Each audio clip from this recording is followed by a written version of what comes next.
Hey everyone, it's CtrlAble. September is loaded with new games for the Nintendo Switch and Switch 2. And I know a lot of you, especially my fellow disabled gamers, are excited to see what's dropping. Let's run through the big titles and talk about what stands out, including some accessibility-friendly features where we can. First up, Hollow Knight Silksong is finally here. This sequel is huge, with new lands, new abilities, and a darker, more intense world. On Switch 2, you'll get smoother frame rates and higher resolution, which can make a big difference for those of us who need visual clarity during fast gameplay. And for anyone who struggles with hand fatigue, snapping controls to something more comfortable helps keep the experience smooth. Next, Star Wars Outlaws. On Switch 2, they've added motion control for some features and touch support for menus. That's a plus for disabled gamers who benefit from more input options. More ways to play means more people can jump into the galaxy and feel part of the adventure. Cronos: The New Dawn is a survival horror with brutal mechanics, burning monsters, extracting souls, adapting or dying. Definitely not for everyone, but if you love atmospheric, high-stakes games, it might be your jam. Just know this one may require fast reactions, which can be a challenge depending on accessibility. Then we've got Daemon X Machina, Titanic Scion. Customizable arsenals, open world combat, and high speed flying mechs. Accessibility tip here, look out for control mapping.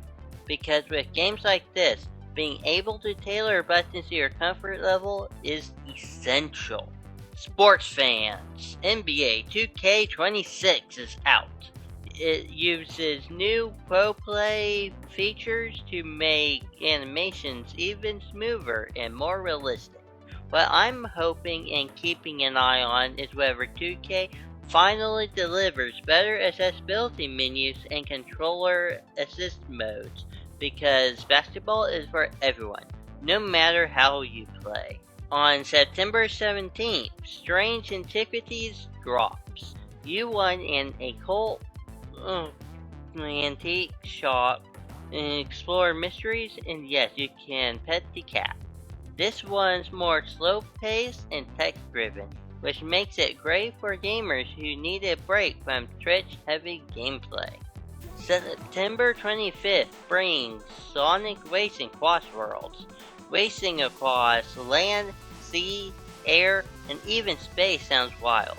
Racing games can be tough for disabled players depending on motor speed, but with assets like auto acceleration or simplified controls, this could be more accessible than older titles. Also on the 26th, EA Sports FC 26, with an authentic gameplay option for realism and a competitive gameplay mode for faster, consistent play. This one gives choice. Flexibility like that is great because not every gamer plays or can play at the same pace. PAC Man World 2 Re PAC also hits the same day. Classic platforming brought back with modern polish. This one's good for retro fans and gamers who prefer something more straightforward, but still fun. And finally, on September 30th, we've got Final Fantasy Tactics, the Ivalice Chronicles. Strategy RPGs are awesome for disabled gamers because you can take your time, think through moves, and not stress about reaction speed. On Switch 2, it's running sharper and smoother, which just makes that experience even better. So yeah, September is stacked with options from intense survival horror to laid-back strategy and even good old PAC Man. What I love is that more games are starting to give us different ways to play, motion, touch, remapping, and pacing, which makes gaming more inclusive for the disabled community. Which of these are you picking up first? Drop your thoughts below, and let's keep pushing for accessibility in every release. Until next time, keep gaming your way.